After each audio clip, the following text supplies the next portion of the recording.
Ladies and gentlemen, welcome to Real Talk. I'm your host, Saieed Ali, a spiritual consultant and real estate businessman. Remember, for those of you that are having spiritual problems or need counseling, feel free to contact me. Those of you who have properties to sell or looking for a property to buy, you can also contact me at 339-1670, or you can call my office at 237-3135. I want to say a special good night to you viewers of Real Talk in Trinidad and Tobago, up the Caribbean and around the globe.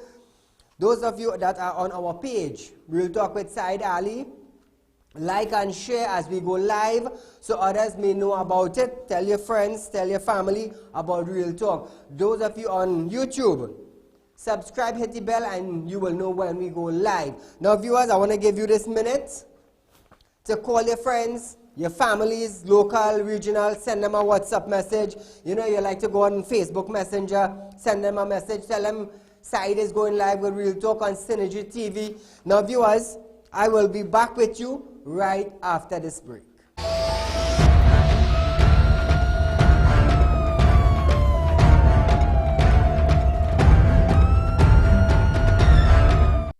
Get your ad on the show that matters. Real Talk with Saieed Ali. It's engaging, entertaining, and straight to the point. Real Talk brings the issues of the day to the people. It's Real Talk with Saieed Ali. It's local, regional, and international. It's Real Talk with Saieed Ali. Get your ad now. Call 1-868-237-3135 or 1-868-339-1670. Ladies and gentlemen, welcome to Real Talk. I'm your host, Saieed Ali, consultant and real estate businessman. Can't watch Real Talk on TV?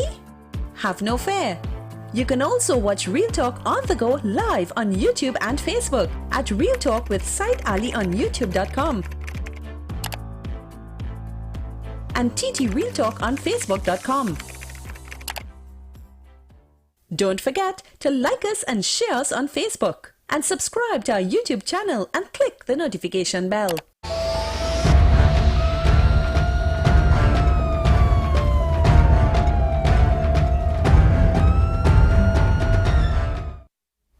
Welcome back to Real Talk viewers. As we start off tonight's program, the Prime Minister Dr. Keith Rowley during Parliament on Monday made allegation against opposition leader Kamala Persad-Bissessar, noting that she knew Port of Spain South MP Marlene McDonald was going to be arrested, and she alerted her prior to the arrest.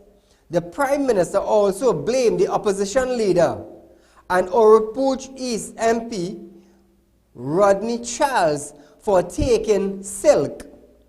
The Prime Minister made this allegation on Monday, September 9th, during the debate of the Firearm Amendment Bill 2019.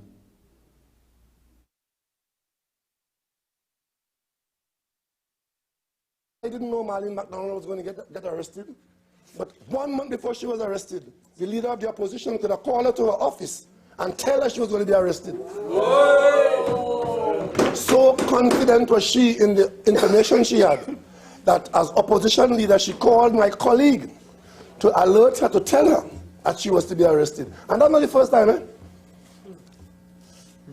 I, as Prime Minister of this country, I had to intervene and tell that same member, Marlene McDonald, to turn down an offer of silk from the government of the day.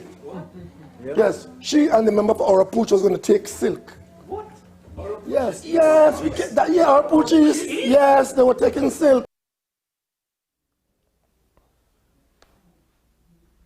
Now, viewers, you hear what is taking place now? Our Prime Minister is blaming or is saying that the former opposition leader, Kamala Persad-Bissessar, she knew that Miss Marlene McDonald was going to be arrested. Talks now start to come out. Caller, good night. Good night, Mr. Saieed. Yes, go right ahead. When Rowley getting on like an animal in the parliament, what do you expect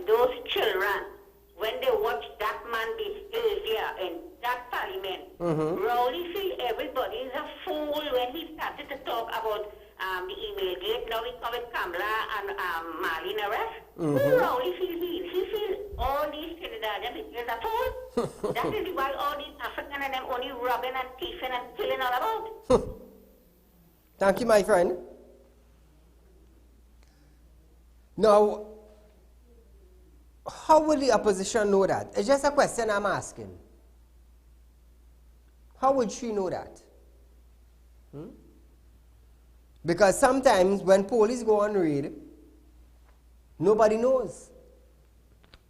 So I'm just wondering, I'm not playing the blame game, you know, but I'm just wondering, and you all should wonder too. UNC Senator Anita Haynes, during a UNC press conference, noted that the Prime Minister of Trinidad and Tobago, Dr. Keith Rowley, is looking for a distraction and wants to take the entire nation down a rabbit hole with the allegations he made against the opposition leader, Kamala Prasad Bisesa. Senator Anita Haynes noted that Dr. Rowley was the inventor of the email gate, and she noted that this kind of thing of the Prime Minister is creating. Once again, she noted this kind of thing the Prime Minister is looking for. What else does he wants to create? What more can we look forward for? Anita noted that the PNM wants the UNC to get into the he said, she said business on a matter that is not the center of focus. UNC Senator Anita Haynes was speaking at the UNC media briefing on Wednesday.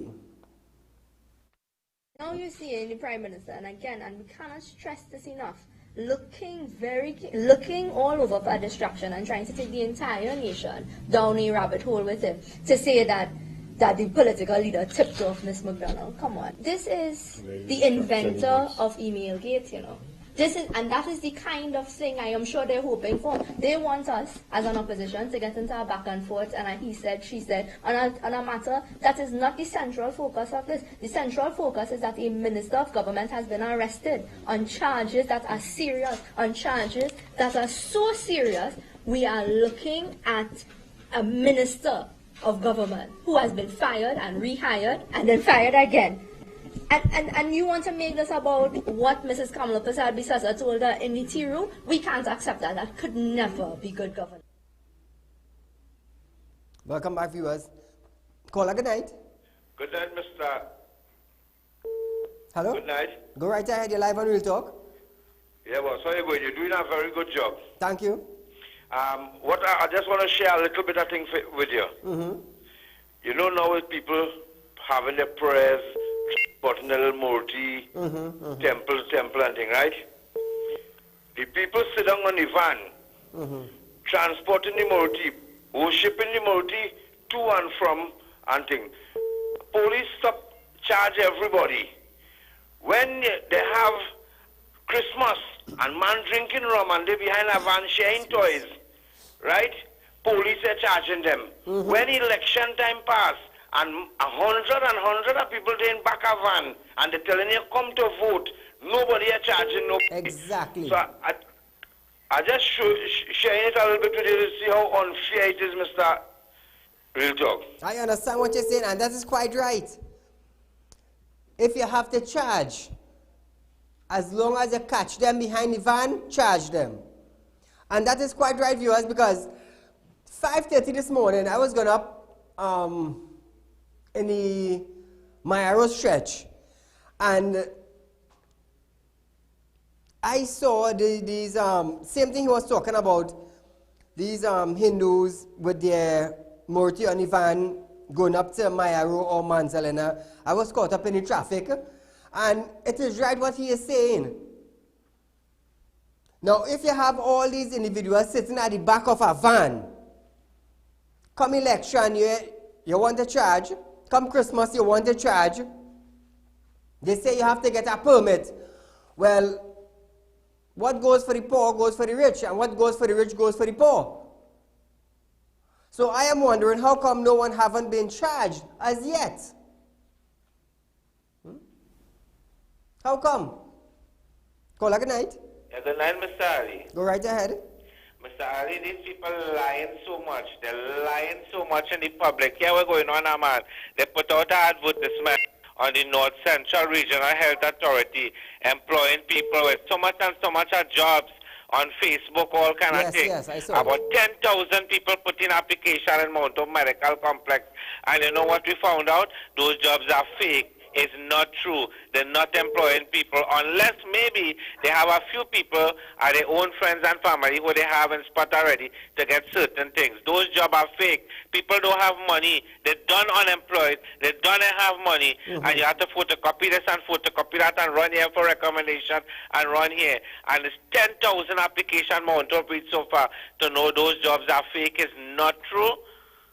You understand? Yes. So these people only lying for election gimmick. They're making everybody feel they're taking on. You get through, but somebody else get through. That is just a game to show that they're taking on people to work. This is a lie, and it's not true, and people wasting their time and money who don't have it, Mr. Ali. Thank I you. understand. Thank you, my friend. You know, Drainage Department have not received back pay in a very long time. I just throw out something to the table now, but I'm having discussions with certain individuals. So I just throw it out on the table. Because when you end up right here, the public will understand what is taking place.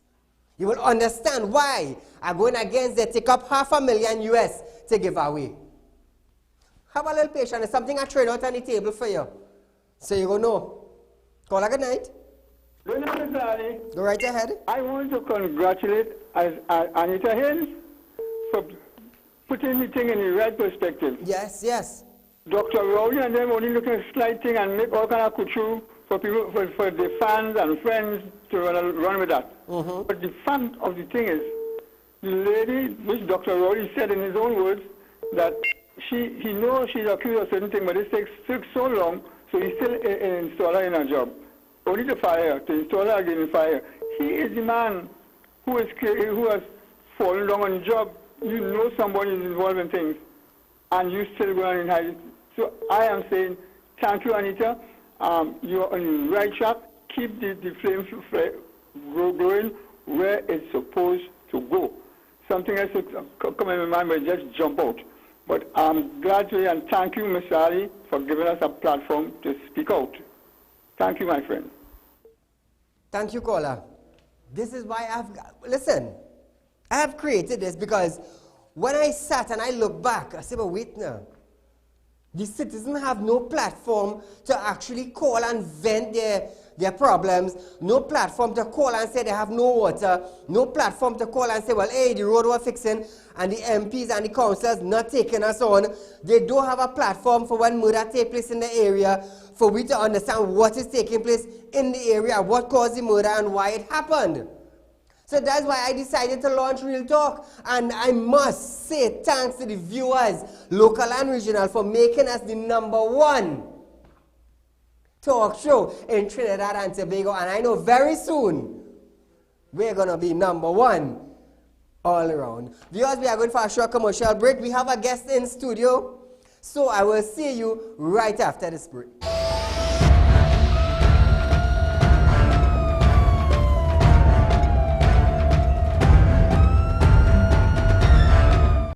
Get your ad on the show that matters. Real Talk with Saieed Ali. It's engaging, entertaining, and straight to the point. Real Talk brings the issues of the day to the people. It's Real Talk with Saieed Ali. It's local, regional, and international. It's Real Talk with Saieed Ali. Get your ad now. Call 1-868-237-3135 or 1-868-339-1670.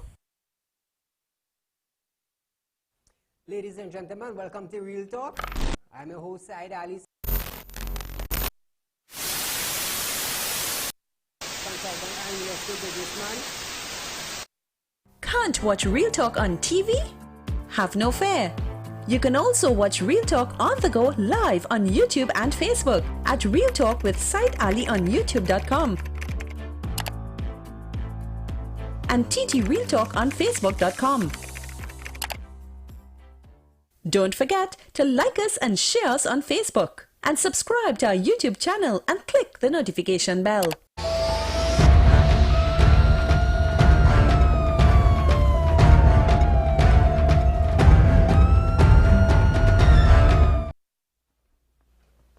Welcome back, viewers. Now, viewers, last night, being Wednesday, the grandfather called into our program last night and said that his grandson loves to watch Real Talk and can't wait for when Real Talk starts. So we contacted him today and I told him, would you like to make an appearance on Real Talk? The grandson was excited. So my friend, would you tell the viewers your name? I know your teacher, I know your class is locked on. Would you like to tell the viewers your name? My name is Abdul Karim Akbar Ali. And where do you live? I live in Goodwill Street Enterprise. And what school do you attend? I attend Enterprise Government Primary School. Good. Now, is there anyone you would like to say hello to? I would like to say hello to my mother and You could feel free to call their name, you know. my mother Indira and my little brother. What about your teacher and your friends? I'm a teacher, Miss Sita, and my friends. All right. Now, how did you start to watch Real Talk? What caused you to look at Real Talk? Because it's always the truth. Nice. Viewers, you hear that? We always bring the facts. Now, this is a 9-year-old, right? And he is admitting at this age that when you sit and you look at Real Talk, all you will be hearing is the truth and the facts. Now, school have recently started back, and I am going to give you $500 as a voucher, back to school voucher. So this is from Real Talk Production to you, my friend. And I want to thank you for looking at Real Talk. Thanks. Not a problem. You know, viewers, everybody knows I love charity. Why I love charity? Because it opens a door. Am I right, Granddad? That's right. It opens a door. You understand? Now, what do you think about Real Talk? Well, I think Real Talk is real. Walk real, talk real, live real, speak real, and with Saieed Ali is real. Thank you, my friend. Now, viewers, I want to congratulate the 9-year-old for making an appearance. I just want you to understand, we always talk about the facts and the truth and nothing else but the truth and the facts. Right. And we have the 9-year-old here looking at Real Talk every evening. He looks forward. Am I right? Yes. Now, I want to thank you for taking the time out to come and join us in Real Talk. And may Allah continue to guide you in your education and in the green pasture that you would like to be in life. And don't forget, Real Talk with Saieed Ali. That's right. So viewers, we are going for a short commercial break, but we will be right back after this.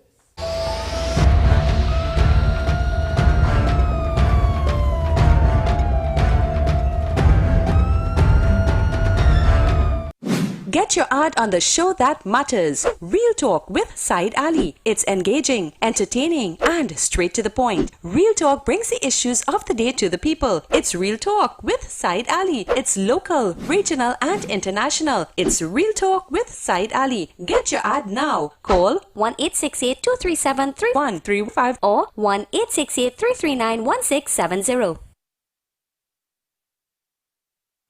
Ladies and gentlemen, welcome to Real Talk. I'm your host, Saieed Ali. Consultant and real estate businessman. Can't watch Real Talk on TV? Have no fear. You can also watch Real Talk on the go live on YouTube and Facebook at Real Talk with Saieed Ali on YouTube.com and TT Real Talk on Facebook.com. Don't forget to like us and share us on Facebook. And subscribe to our YouTube channel and click the notification bell.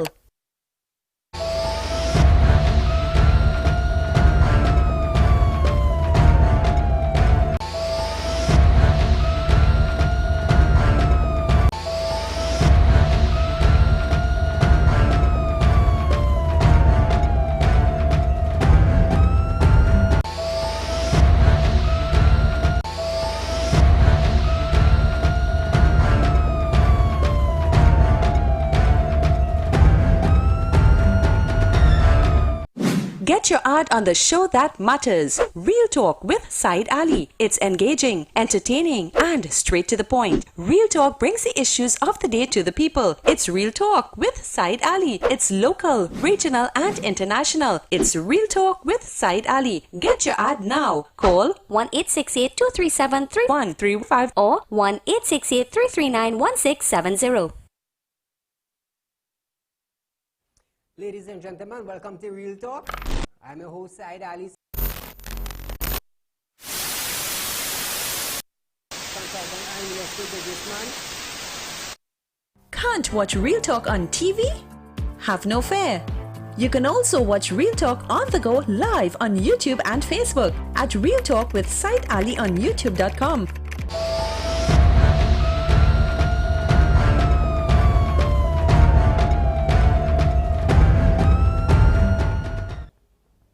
Now viewers, as we move on with tonight's program, Real Talk Media will be engaging communities throughout Trinidad to get some insight as to what the citizens think will be coming out of the 2020 budget, which is set to be read out by Finance Minister Colin Imbud on October 7, 2019. Real Talk Media visited Shoguana's environs this week. This is Real Talk Budget Talks in Shoguanas.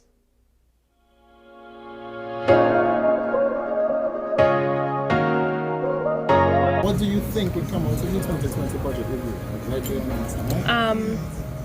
In the 2020, well, we're going to come out. I find that the prices will raise, and for us as Trinidad and Tobago, we should open our mouths and come out and talk for everyone to hear what we need to see. Not like speak it like to a friend or family. We need to come out and express our feelings to the world so they will know what we really need to do about this country. What do you think personally should change in Trinidad and Tobago? Particularly, we should go on and say crime? Probably more patrol. Yeah. More patrol, more security. People could be more comfortable in the country of Trinidad and Tobago because this is a lovely country. It have a lot of resorts, a lot of activities taking place in this country, and a lot of people is afraid to come out of their own homes to come into the activities because of the crime situation and because of the shootings, all these things concerning that crime, rob in your own home, being unsafe in your own home. what it is you expect to come out of the 2020 budget. Okay, well, I expect maybe it will raise, but I expect that the Prime Minister could do a little better and drop the budget and help poor people out there because a lot of children who maybe can't go to school and they need some school stuff and school bags and lunch kits and food, and parents out there, maybe single parents who just providing for the children and who have another support in the family and just have one person to help them. The government has to try and understand the poor people's view and not just the people who are in business and always have the money to do what they have to do. Tell us, what do you think would come out of the 2020 budget? Well, with the 2020 budget, right now I'm not studying the 2020 budget. I'm thinking of myself and I think I'm going to vote because whoever government in power, you still have to struggle, you still have to find what you have to find, you still have to get what on your own. Right now, the only person I believe in is Almighty God. That is the only man and my only source who just be there for me. To put food on my table and whatever it is. What do you think should change in the Shoguanas community? What do you think should change in the city? The whole borough, like the traffic, even the ministers and them who in the borough city, they do nothing for Shoguanas. It's just talk, talk, talk, and every year is the same thing. Hi, so tell me what you think should come out of the 2020 budget review, or what you think would come out of the 2020. What I think should come out from the 2020 budget review is the poor should benefit more than the rich in everything that is going to be happening in the budget. In terms of making the ship bonus community better, what do you think should be done? Well, everybody's supposed to be coming in one head and think of doing the right thing and don't be doing the wrong things. And the police should try to remove all the bad things and get good things in. What do you think should change? Cost of living. We want cost of living to be lower. Right? A little more dollars to play with. What do you think should be changed in the Shibboleth community to improve it in some way? We want people to love each other better. Love. You see love? Too much of racial discrimination. We want some more love. We want some more love. People need to have Jesus in the soul. So tell us what you think would come out of the 2020 budget. What I believe it will be an election budget. You know, I believe that you'll get some goodies. You know, you'll get some goodies because the election is so close, and you cannot give the people any budget that will upset them. You must give them something good so that they will be happy. You know. What do you think should change in the ship bonus community now? How to improve it? Well, what I believe they should see if they can get a place for vending. You know, too many people are vending on the streets and causing a lot of jam, traffic jam, and you know, pedestrians cannot walk. You know, the streets. You know, with ease. So I believe they should get a place for vendors. You know, they should get some type of home for vending.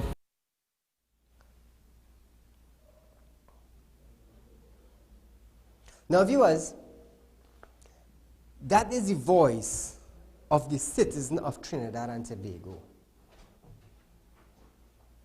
They are speaking out. And it's because of the citizen we have decided to launch this venture out on the streets to hear what citizens are saying and what they are expecting in the 2020 budget. Now, we will be doing this until the budget is read in Trinidad and Tobago. I can't say what area we will be in, but I am bringing it to you that you would understand what is the talk on the ground from the citizen and what kind of budget they are looking forward for. You see, when the budget comes out, it gives a great impact on the low-class citizen in Trinidad and Tobago. Moving on, viewers. Caller, good night. Hello, Assalamu alaikum. Wa alaikum salam. Saeed, Yes, my friend. I want to tell you something. You remember a fellow called Arish Mano? Yes. I have information that all the police told him today. Thank God. You remember I come to you and I tell you I went by this man and I'm begging for my money? Mm-hmm. And I beg him and say that how his mother has got to go for operation and but I want to see God don't sleep. God don't sleep. God don't sleep. Thank you, my friend.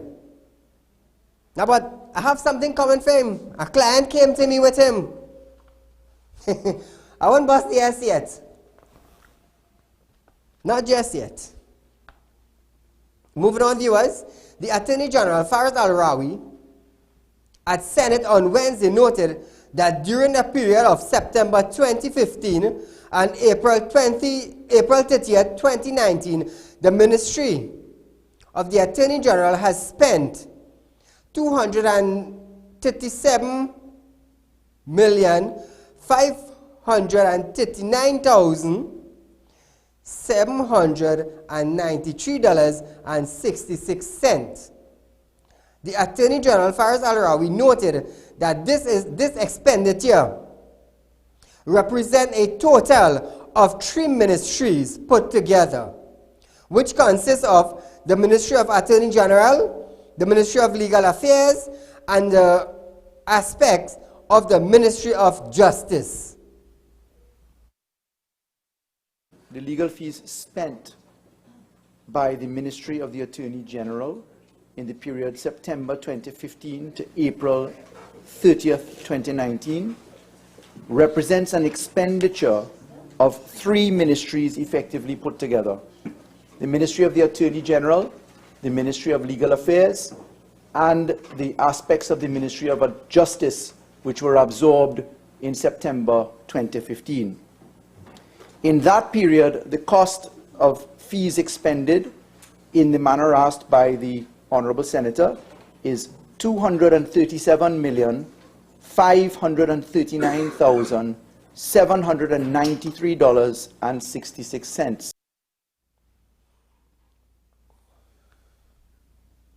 The Attorney General noted that a total of $140,544,281.74 was spent on the office of the DPP, and the balance of that was spent on the Ministry of Legal Affairs and the aspect of the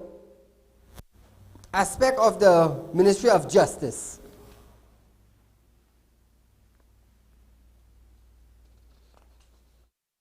$140,544,281.74 that was spent on the office of the DPP. The balance of the money is being spent at the Attorney General's, Ministry of Legal Affairs, and the aspects of the Ministry of Justice. Madam President, it is material to note that the average expenditure for the Office of the Attorney General in the period 2015 to 2019 has been $44 million.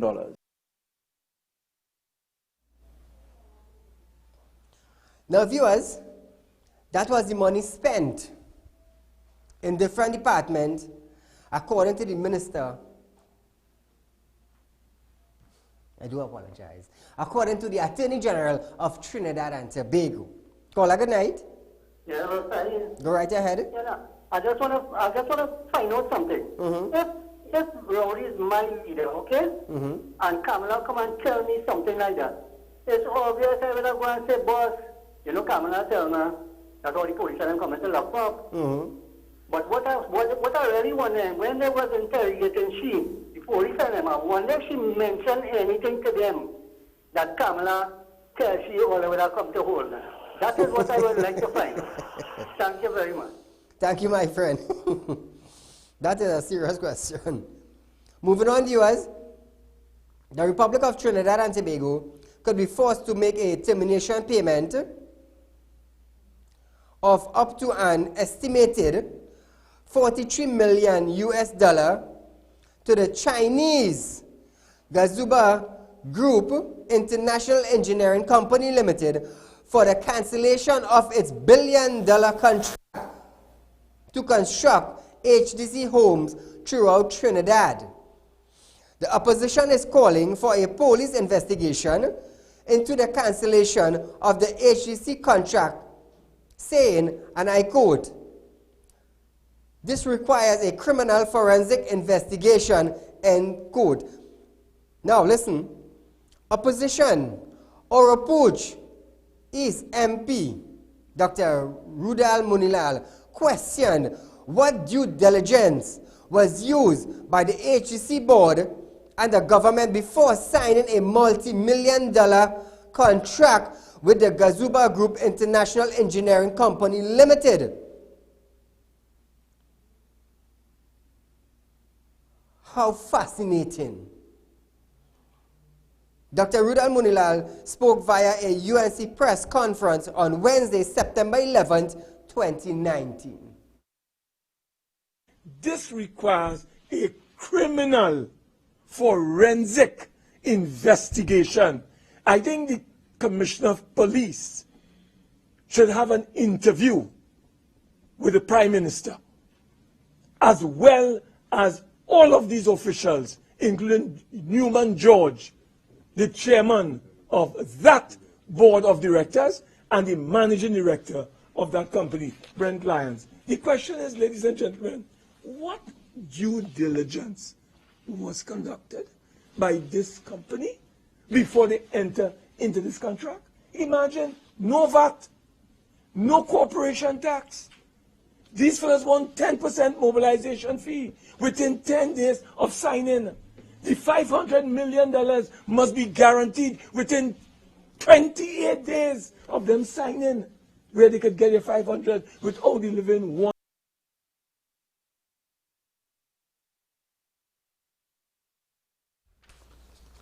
Listen to this, eh?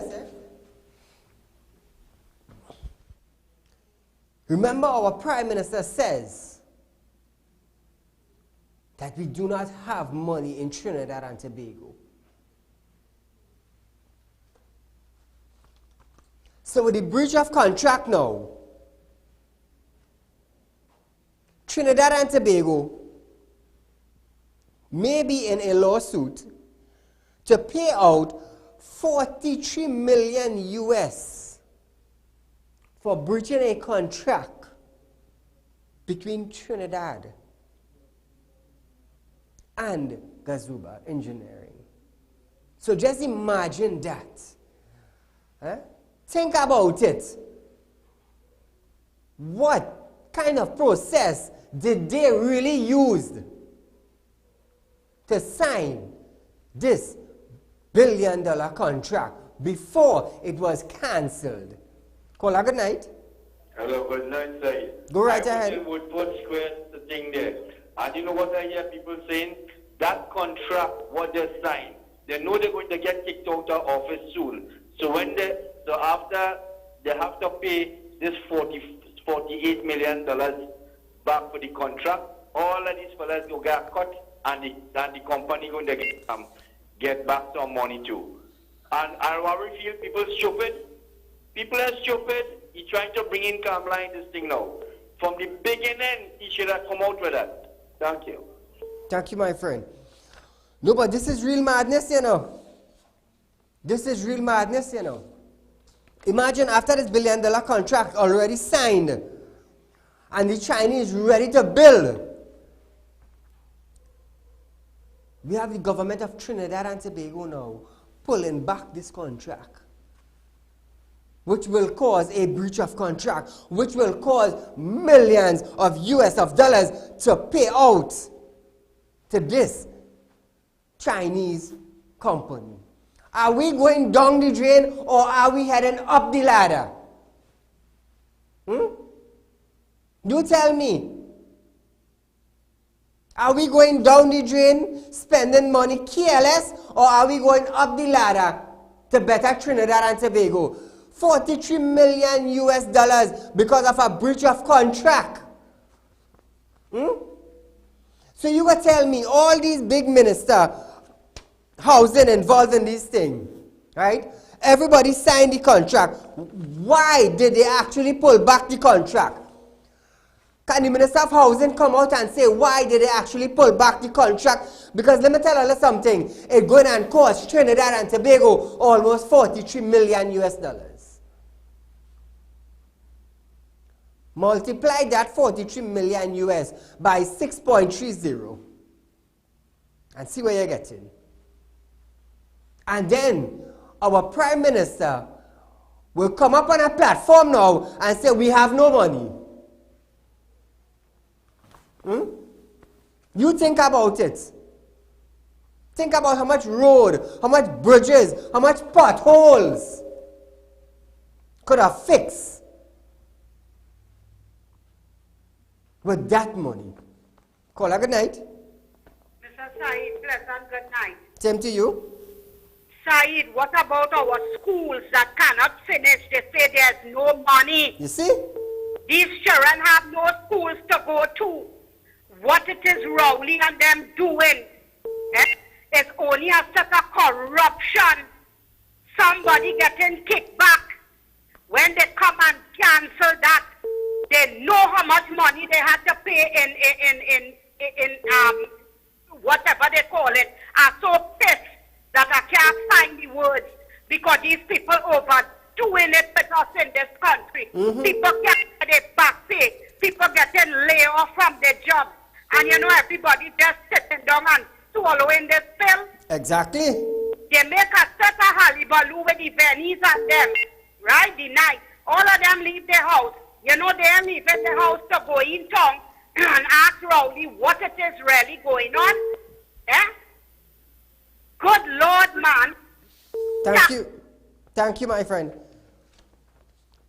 You see, viewers, this is where you get the real talk, you know. This is where you will hear the facts, you know. And I encourage you to call in. You know why? Because a citizen like you and me will face this. What caused the cancellation of this project? This is what I want the Minister of Housing to come out and tell the citizens of Trinidad and Tobago why did they cancel this multi-billion-dollar project. Now it could cost us $43 million just because of cancellation of this project. So where are we going? Where are we going? I could imagine the kind of things that goes on. How many contracts may have passed? I'm saying it very carefully. Because of this incident, think about how many contracts may have passed undetected. I'm just saying something. After you send a multi-million-dollar contract, foreign company ready to start, you pull back. Why? What caused it? Come out and tell the people what caused it. Because it is going to cost us millions of US, not TT, US. Caller, good night. Good night, Mr. Ali. This is what I want to talk about. Anybody supporting this PNM government and voting for them is contributing to crime in the country. When you realize that every time the PNM comes into government, the murder rate goes up. Look what happened with that contract. That is white-collar crime, you know. Look at what was unearthed by the opposition leader with Colin Wood and all that sort of money that he did with the place on Warner Street or West Street is in Woodbrook. So white-collar crime is going up under the PNM, murder rate, and all of other crime is going up under the PNM. So anybody, PNM, I think they're contributing, and people must open their eyes to see that. Must open their eyes to see that, because the PNM is not supporting anything that this country is worth to go forward. So that's the part I really forgot a while ago. And I am saddened for anybody who still supports the PNM, because this is the situation that the PNM has brought this country into. Thank you, my friend. Thank you, caller. Switching gears a bit, viewers. NIDCO has started to distribute notice for the acquisition of land in Trinidad and Tobago for construction of a new terminal at the A.N.R. Robinson Airport. These notices will allow the state to enter and take possession of land to start construction on the new airport. NIDCO, however, says the state will not take possession immediately. However, affected residents will have up to 6 months from being served the notice to vacate their premises. NIDCO noted that said residents will have until the end of February 2020 to vacate their premises. Now, viewers,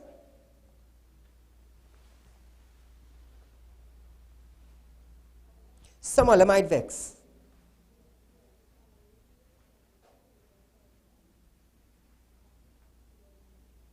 Some of you will say it is state land. But I want to let you all know something. In Trinidad and Tobago presently, it is very hard to purchase land right now. I am not saying what they are doing is the right thing.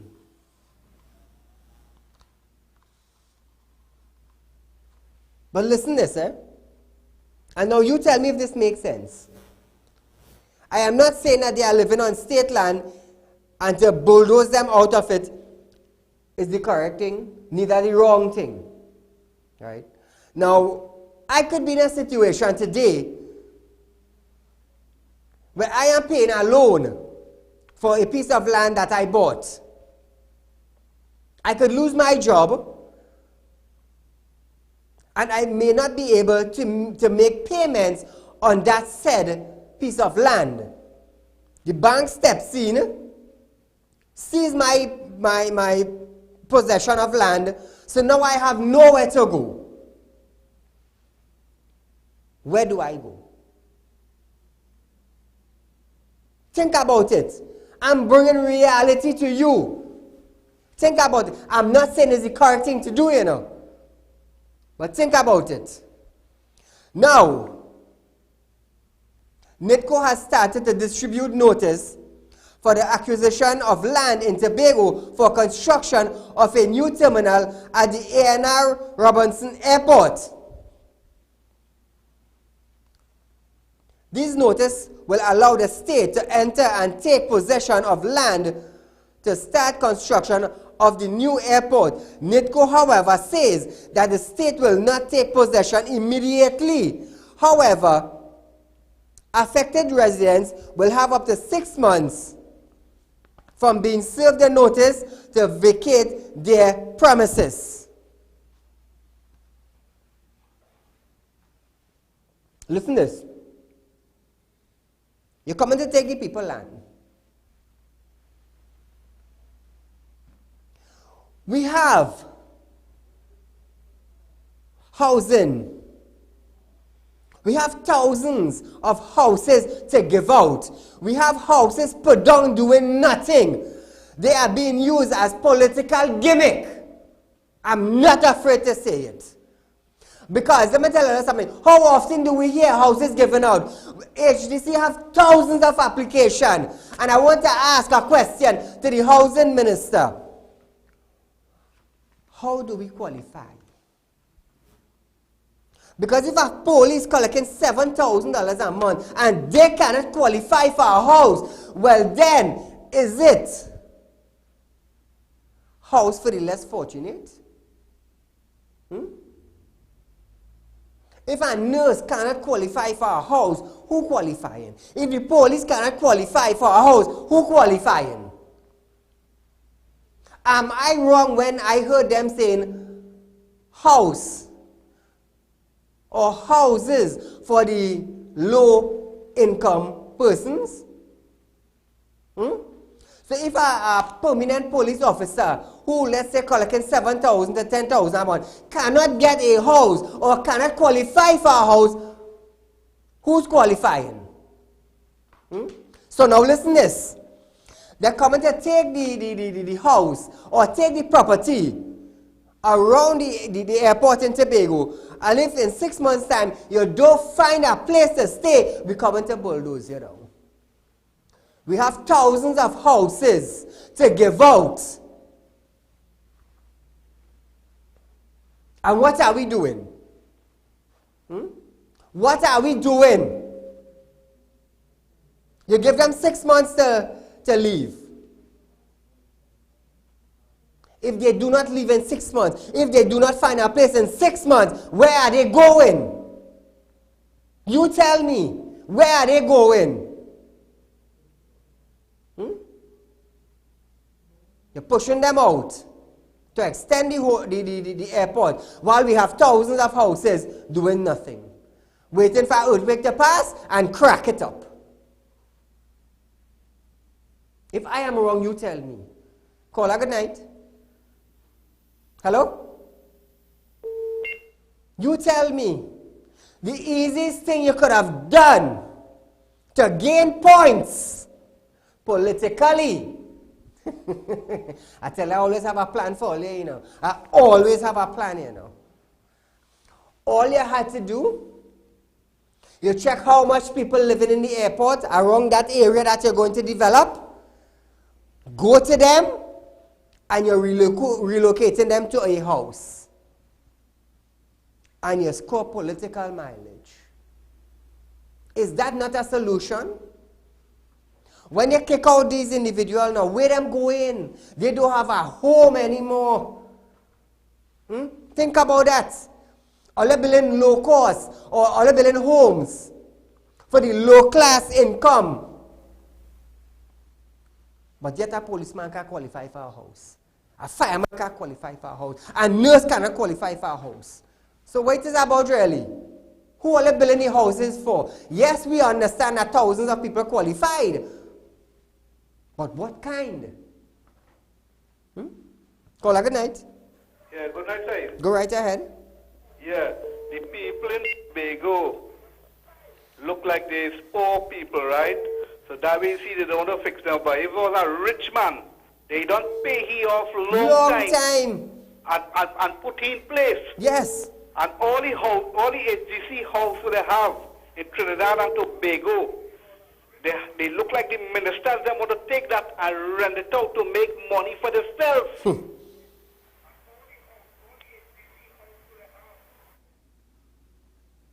You know, this sad, you know. Now, I'm not saying go and squat on state land, you know. Don't get me wrong, but I'm showing you a situation where you could help out. You could help out because let me tell you something hard, you know. Oh, they're hard, you know. It's thousands of people on the bird line. It's thousands of people lose their home, you know. Recently, a guy came to me and said, Saeed, my house value $2.5 million. I am paying a loan and I lost my work. My work used to cover the expense of mortgage, car expense, children expense, wife expense, house maintenance, and I lose my job. Let me tell you something. The bank sent him a letter. He have 10 days to leave the property. Where he going with his family? He said, Saeed, give me $500,000 and take the property. $500,000 for a $2.5 million house. He said, Saeed, I will have $500,000 to start back. Think about it. Think about it. And all they're giving them in Tobago 6 months, and if them will move in 6 months, all they're coming to bulldoze them down. But you have thousands of houses waiting for an earthquake or a natural disaster to pass and finish them. And now all of us want to know why I come in here and why I get to know like this. Think about it. Now listen, You know the sad part about this? This could have been me or you. It could have been me or it could have been you. It's sad. The lower house will debate the Sexual Offense Amendment Bill 2019 on Friday, September 13th at 1:30 p.m.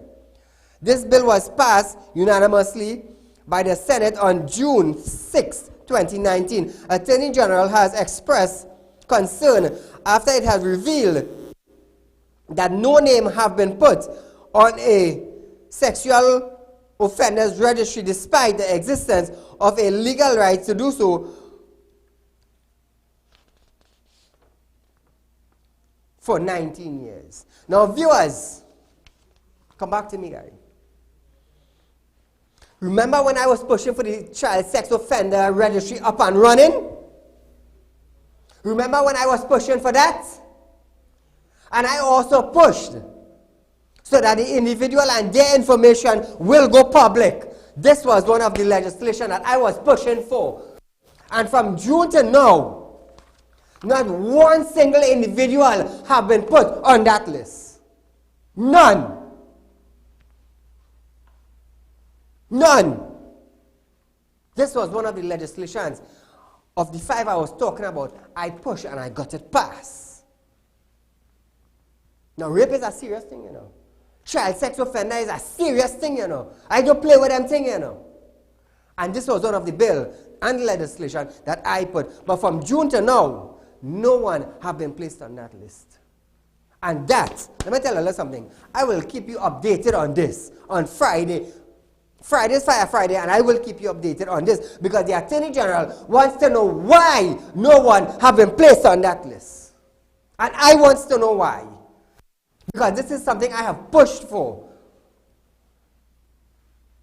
Caller, good night. Yes, good night, Mr. Saeed. Go right ahead. Last week, Saturday morning, I was driving my Hummers, Extreme. And this young boy jumped and run in the place, boy.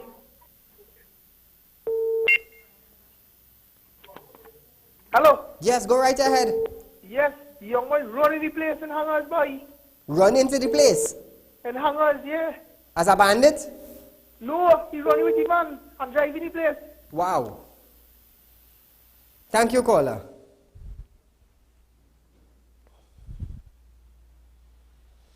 Why have no one been placed on the child sex offender registry?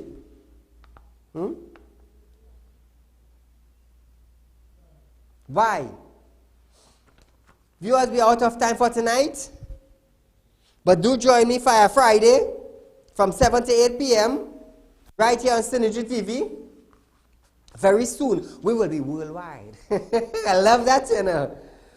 Viewers, the rerun of this program is at 10 a.m. tomorrow morning. And you will catch us right here back for Fire Friday on Friday night, where we'll give you the opportunity to call in and light up every illegal thing in your area. Viewers, be safe. Enjoy your day tomorrow. Yeah, I know a lot of you will be collecting pay tomorrow. So try and secure your little money in your little pocket.